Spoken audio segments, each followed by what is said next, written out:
Vamos voltar a falar da grande aventura do espírito. O espírito pode fazer muitas coisas que chamam de sobrenatural, mas para ele a coisa mais importante, a maior aventura, é a encarnação. A encarnação podemos definir como uma mudança de consciência. Nada a ver com estar na carne, mas sim uma condição onde o espírito abandona a sua consciência espiritual e se liga a uma consciência transitória que chamamos de ego e vivencia realidades criadas a partir das verdades desta consciência. A encarnação é uma aventura com riscos. Estes riscos são calculados e não acontecer, por acaso ou por sorte ou azar. São riscos medidos, calculados pelo próprio espírito e pelos seus mentores que analisam e estudam todas as possibilidades buscando fazer com que o espírito não entre em uma aventura sem ter todos os aparelhos de segurança, sem ter a oportunidade de chegar ao término dessa aventura. Dá para entender a encarnação como se fosse a apresentação de uma peça de teatro, onde o script, o roteiro está todo programado. Sim, essa peça inclusive tem um nome, a Divina Comédia Humana. Temos apenas que seguir o programado. É isso. Não pode segui-lo. Obrigatoriamente seguirá o que está programado. Agora, você pode valorizar ou não o que está programado. Tem um exemplo que facilita a compreensão sobre este tema. Uma pessoa que anda na rua e vem alguém e pega o dinheiro do bolso dele. Para a grande maioria dos seres humanizados, isso é um assalto. Mas, se você já tiver conhecimento da lei do karma, dirá que tal acontecimento é um karma, não mais um assalto. Mas, se tiver alcançado uma compreensão maior sobre a encarnação, aquela que é fundamentada em uma relação amorosa entre você e Deus, dirá que é apenas o amor de Deus, por você em ação. A compreensão muda, sem mudar o acontecimento, nada mais de assalto, nada mais de karma, mas simplesmente amor como interpretação do acontecimento. Portanto, se na peça da sua vida estiver escrito que alguém meterá a mão no seu bolso, isso acontecerá, mas o valor com o qual você viverá os acontecimentos depende do seu grau de elevação ou o seu grau de universalização. Então, a diferença é atuar com amor ou não. Sim, só que quando você atua com amor, o amor universal, o amor incondicional, as coisas mudam de valor para você. O assalto deixa de ser um assalto, um roubo, um ato de agressão e passa a ser um ato de amor. Portanto, o ato vai acontecer como pré-programado, mas você pode vivenciá-lo com valores diferenciados. Não há espaço para improvisos. Não há espaço para improviso. A encarnação é o ato do espírito se ligar a uma consciência diferente e esta consciência cria para ele uma realidade diferente do que é real. Vamos chamar essa realidade de ilusão ou, como Krishna chama, Maya. Sendo assim, posso afirmar que o espírito ainda ligado ao ego, não vive a realidade, mas somente ilusões, que Krishna chama de Maya, mas como dizer ao ser humanizado que ele não vive o que vive? Como falar isso para você, se olha para as paredes e te acredita e tem certeza que elas são reais? Como isso se processa? Como a parede é criada ilusoriamente? Toda a realidade do espírito, quando ligado ao ego, é criada pelo processo chamado de raciocínio. Esse processo cria as realidades que o ser humanizado vivencia e que são os elementos da provação da encarnação. Mas essas criações não surgem do nada, elas fundamentam-se a partir de algo que vocês chamam de percepções. É a partir destes dois elementos que vamos, então, começar a conversar sobre a formação da realidade das coisas para o espírito encarnado.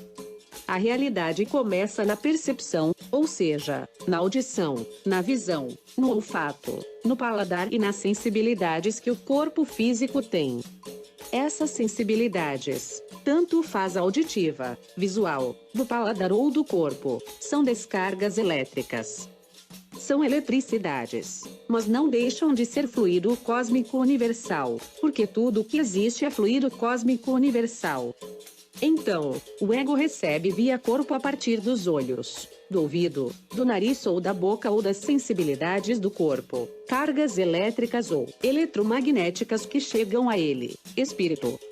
Depois que isso acontece, o ego ou mente humana vai raciocinar o conjunto de cargas elétricas que entraram pelos olhos, pelo nariz, pela boca ou através do corpo.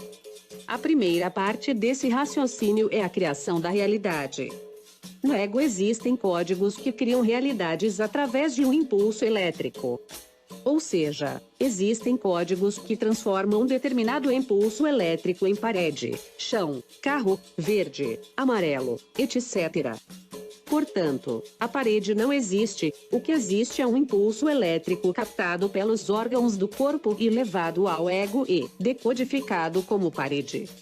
A parede é uma ilusão porque, na verdade, o que existe ali é energia. É desta forma que se cria a primeira parte da realidade das coisas. O ego decodifica a energia elétrica percebida através do corpo, dando ela forma, densidade e características. Com isso se criam os elementos e objetos do mundo material. É assim que o elemento espiritual fluido cósmico universal toma a aparência ilusória de um objeto ou matéria. Mas isso não vale apenas para os elementos ditos do mundo material. Mesmo naquilo que vocês chamam de mundo espiritual, os objetos e elementos deste mundo passam a existir da mesma forma. O fluido cósmico universal sofre a ação de uma consciência e cria uma realidade ilusória. Todas as pessoas decodificam da mesma forma? Não. Existem, por exemplo, os daltônicos, aqueles que em vez de ver vermelho, veem verde. Isso não se trata de doença, mas sim de programações e decodificações diferentes. É uma programação diferenciada para criar realidades ilusórias. Isso é só um exemplo. Quer outro? Tem gente que sente um paladar doce numa fruta enquanto outros sentem paladar azedo na mesma fruta. E com relação à matéria, você diz as formas grandes, como por exemplo, as paredes? Sim, essas quase todos veem iguais.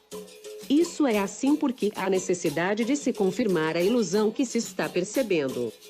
Se um indivíduo percebesse uma coisa, e outro uma outra coisa, se saberia logo que aquilo não era real e, com isso, não haveria o exercício da fé. Portanto, nesse ponto, todos veem igual. Posso dizer, então, que as percepções formam o palco da aventura do espírito ou local de realização da encarnação. Esta verdade vale para qualquer coisa que você chame de matéria, pois o único elemento material do universo é o fluido cósmico universal. Se você não vê fluido cósmico universal, não está usando a consciência espiritual, mas sim decodificando um impulso elétrico. Ou seja, não existe planeta, estrela brilhando nem o próprio universo que você é capaz de ver. Tudo isso são decodificações de amontoados de fluido cósmico universal. A partir desta verdade, a primeira coisa que nos salta aos olhos é que não existe forma. Isso porque o fluido cósmico universal é uma energia, e este tipo de elemento não possui forma. E os sentimentos? Não são codificações, não. As sensações são provações, ou seja, fruto da pré-programação, mas os sentimentos são frutos do livre-arbítrio do espírito. Por exemplo, o ego pode estar lhe mandando uma sensação de tristeza e você não aceitar e vivenciar alegria. Agora, repare, estou falando de sentimento, algo universal, e não de elementos materiais. A alegria a que me refiro não é aquela que é caracterizada pelo sorriso fácil, como fruto de uma brincadeira, mas a sensação de paz, de tranquilidade. Portanto, o ego pode lhe insuflar a tristeza e você pode reagir da seguinte forma: estou triste, estou, e daí? Tem outros que dizem, meu Deus, como estou triste. Esses caíram, apegaram-se ao ego. Mais um detalhe, estou falando em dizer, mas não me refiro às ideias ou às palavras. Estou falando para dizer com o coração. É o coração quem tem de dizer e não a razão. Se for esta última que disse, Na verdade, foi mais uma provação gerada pelo ego, e não uma libertação. Então, mostramos duas criações do ego, a técnica e a emocional ou de sensações. Tanto uma quanto a outra já estão pré-programadas antes de o espírito aventurar-se na encarnação. Vamos falar um pouco de como se processa a programação. A parte técnica é muito fácil entender como é pré-programada. A programação fundamenta-se num padrão fixo para quem vai encarnar naquele determinado planeta. Ou seja, para os cegos de vocês, ela sai do banco de dados universais que chamaremos Terra. Na hora da montagem do ego, é só pegar nesse banco de dados as informações e colocá-las no ego.